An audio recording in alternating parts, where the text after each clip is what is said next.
la première fois où j'ai trouvé un message, les plus vieux messages, je les ai trouvés juste 2 ans après qu'ils aient été écrits parce que les livres se sont retrouvés sur une autre île sans que je le sache. Je me rappelle précisément d'un message qui était sur une île que j'ai dû nommer parce qu'il y a des îles je l'appelle l'île aux Atokas, aux petits Atokas, parce qu'elle n'a pas de nom, elle est tout proche.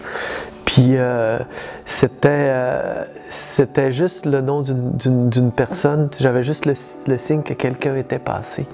Donc je me suis dit, ah, il y a vraiment des gens qui vont passer, qui vont laisser des signes. Celle que je vous propose d'aller, là, c'est la petite île américaine.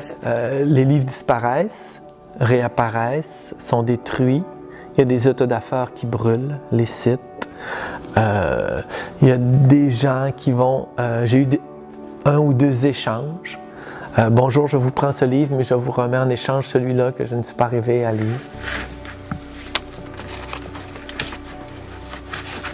Je vais avoir la chance de retrouver des petits messages à l'intérieur qui sont souvent assez simples, mais celui-là, c'est « Trop bien les livres ».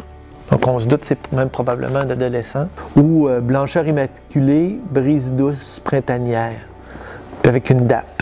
Donc des fois les gens laissent leur nom, des fois il y a des gens qui sont amusés à faire des pastiches du livre, à inventer « Je suis vraiment perdu sur cette île, que va-t-il m'arriver? Heureusement je lis le livre ». Donc il y a de tout, mais souvent c'est assez court.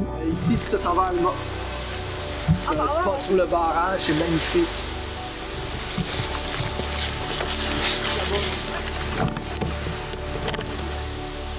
Plus ça va, plus les demandes affluent aussi.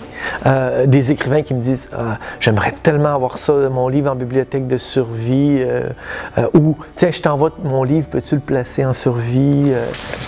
Regardez ça.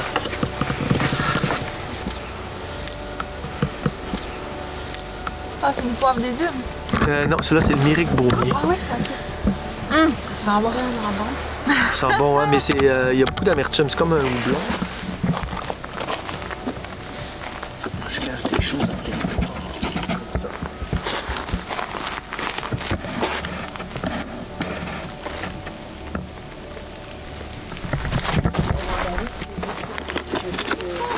Vous le saurez. Puis là, ça a recréé une espèce de confrérie où les gens s'amusent à la vie sauvage du livre aussi. Souvent, il y a de l'eau à la hauteur, on ne peut pas traverser par là.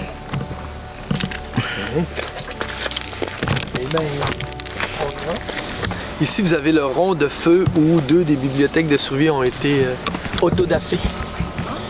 Donc, on a retrouvé, première fois, tout brûlé.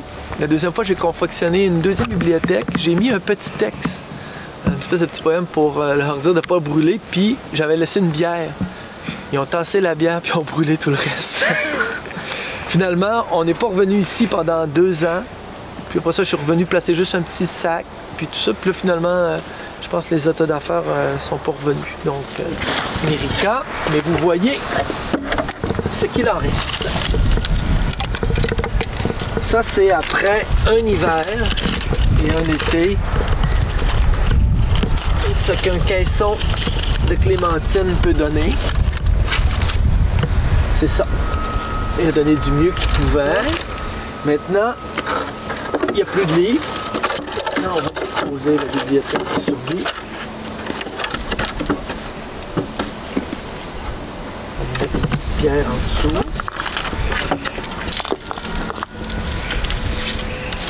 Je trouve une belle petite pierre, merci. Voilà, c'est beau, hein? On va déposer un livre jeunesse de Martine Latulippe. C'est des livres qui me sont recommandés ou offerts par la bibliothèque de Saguenay. Et allons-y avec un vieux routier de la survie, une écrivaine de la région, Laurence Ouellette-Tremblay. Salut Lou. On est-tu bien ici? Là, je sors mon carnet, puis quand je suis tout seul, je peux pas. Tantôt plus tard, ça.